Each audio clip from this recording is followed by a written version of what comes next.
एक गांव में पंकज नाम का आदमी अपनी पत्नी और 2 बच्चों के साथ रहता था।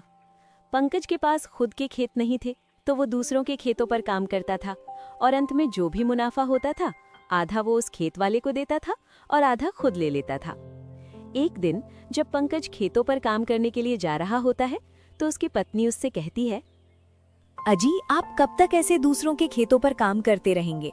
इतनी लागत लगाने के बाद भी कुछ भी मुनाफा नहीं हो पाता है। और 2 महीने हो गए, बच्चों की स्कूल की फीस भी नहीं गई है। कई दिन से बच्चे स्कूल भी नहीं गए हैं और अध्यापिका ने बोला है कि जब फीस जमा कर देना तब स्कूल आना।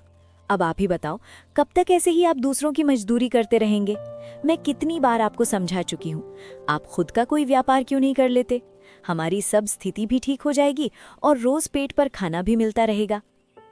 अरे भाग्यवान, व्यापार करने के लिए भी तो पैसे चाहिए होते हैं।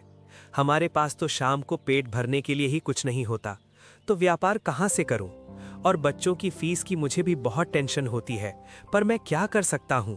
मेरे इतनी मेहनत करने के बावजूद भी कुछ मुनाफा नहीं हो पा रहा है।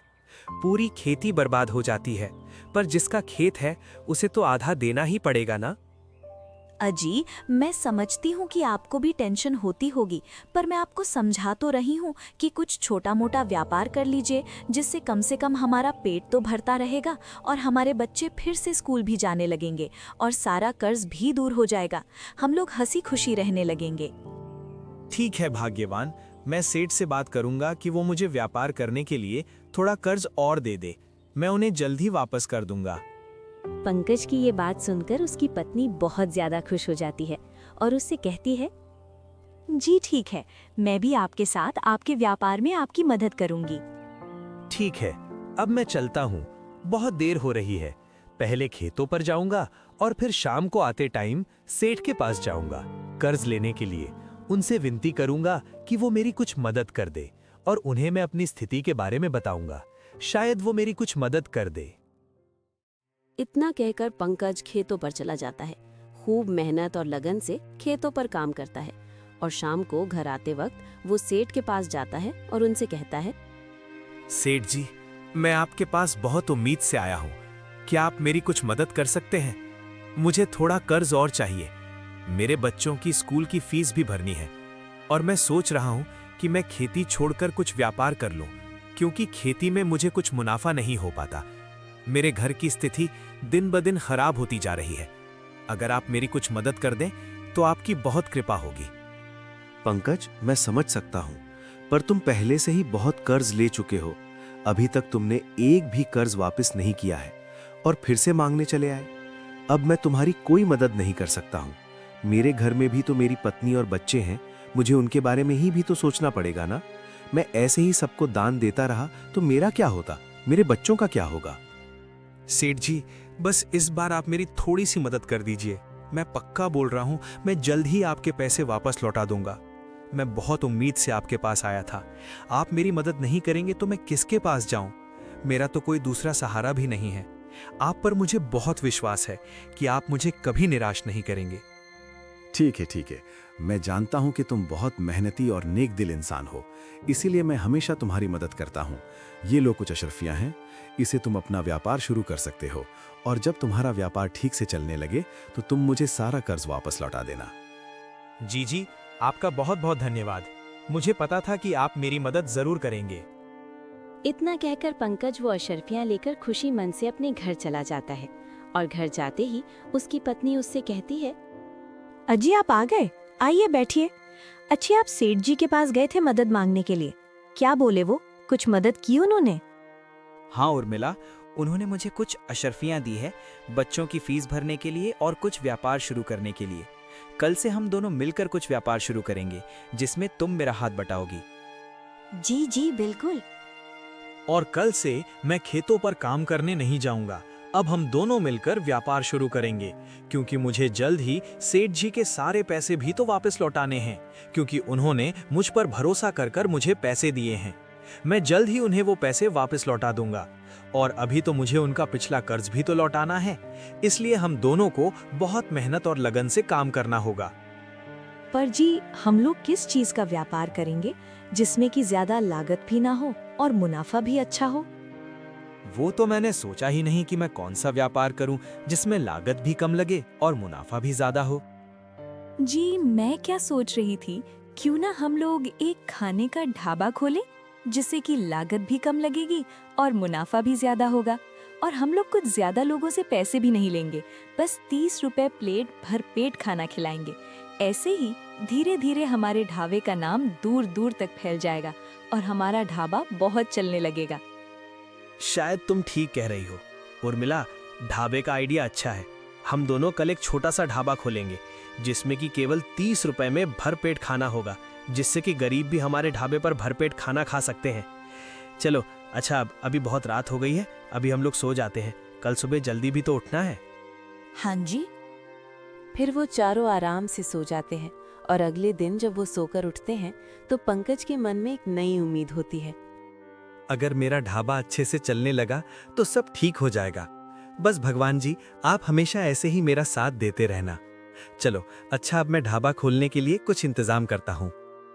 जी मैं क्या सोच रही थी, क्यों ना हम अपने ढाबे पर दाल रोटी और पुलाव लगाएं, जिसमें कि लागत भी ज्यादा नहीं लगेगी और लोगों को खाने में भी अच्छा लगेगा।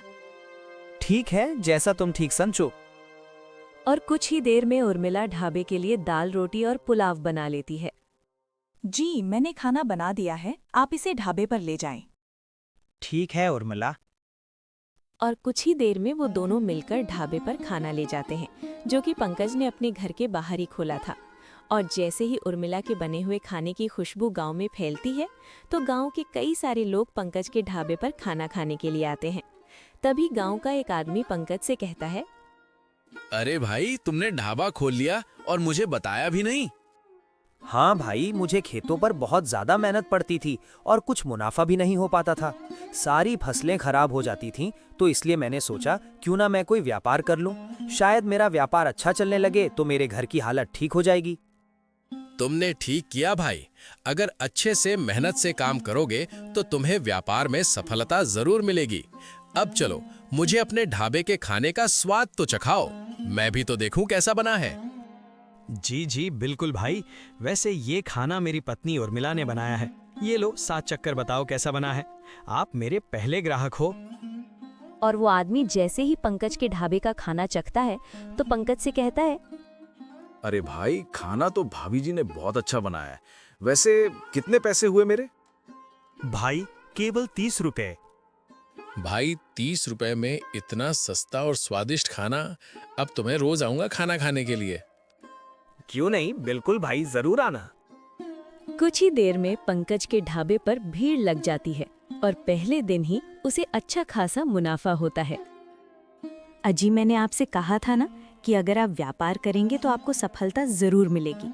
अब आप खुद ही देख लीजिए, पहले दिन ही हमारा कितना मुनाफा हुआ है। अगर ऐसे ही चलता रहा तो एक दिन सब ठीक हो जाएगा। तुम ठीक कह रही हो उर्मिला, मुझे तुम्हारी बात पहले ही मान लेनी चाहिए थी। आज जो भी मुनाफा हुआ है वो सब तुम्हारी वजह से, वरना मैं आज भी खेतों पर काम करने के लिए जाता और शाम को खाली हाथ लौट आता। चलो आज हम लोग पेट भरकर स्वादिष्ट स्वादिष्ट खाने का आनंद लेंगे। जी बिल्कुल, मैं आप सब के लिए अच्छे अच्छे पकवान बनाती हूँ, फिर हम सब बैठकर खाएंगे। फिर उर्मिला सबके लिए अच्छे अच्छे पकवान बनाकर लाती है और वो सब बैठकर खाते हैं। अगले दिन फिर जब मैं सुबह सोकर उठते हैं तो पंकज अपने ढाबे पर जाता है और उर्मिला ढाबे के लिए दाल चावल रोटी बनाती है। अजी मैंने खाना बना दिया है, आप इसे ढाबे पर सजा दीजिए। ठीक है उर्मिला। और दूसरे दिन भी उन लोगों का अच्छा खासा मुनाफा होता है और ऐसे ही कुछ दिनों में उनका ढाबा और भी अच्छे से चलने लगता है और उनकी स्थिति बिल्कुल ठीक हो जाती है। उर्मिला, अब हमारी सब स्थिति ठीक हो गई है। आज ही मैं सेठ जी के पास जाऊंगा और उनका सारा कर्ज वापस लौटा दूंगा। हाँ जी बिल्कुल। और तुरंत ही पंकज सेठ जी के पास जाता है और उनसे कहता है, सेठ जी, ये लीजिए आपका पूरा कर्ज जो मैंने आपसे लिया था, और आपका बहुत बहुत शुक्रिया मेरी मदद करने के लिए। आज मैं जो भी हूँ वो आपकी वजह से हूँ, क्योंकि अगर उस दिन आप मेरी मदद नहीं करते तो शायद मैं आज यहाँ पर न होता। नहीं नहीं पंकज, ये सब तुम्हारी मेहनत और लगन का परिणाम है। ऐसे ही मेहनत करते रहो, बहुत आगे तक जाओगे। जी सेठ जी, सब आप लोगों की ही तो दुआएं हैं। अच्छा ठीक है सेठ जी, अब मैं चलता हूँ। और धीरे धीरे पंकज के ढाबे का नाम दूर दूर के शहरों तक फैल जाता है और बड़े बड़े लोग पंकज के ढाबे पर खाना खाने के लिए आने लगते हैं।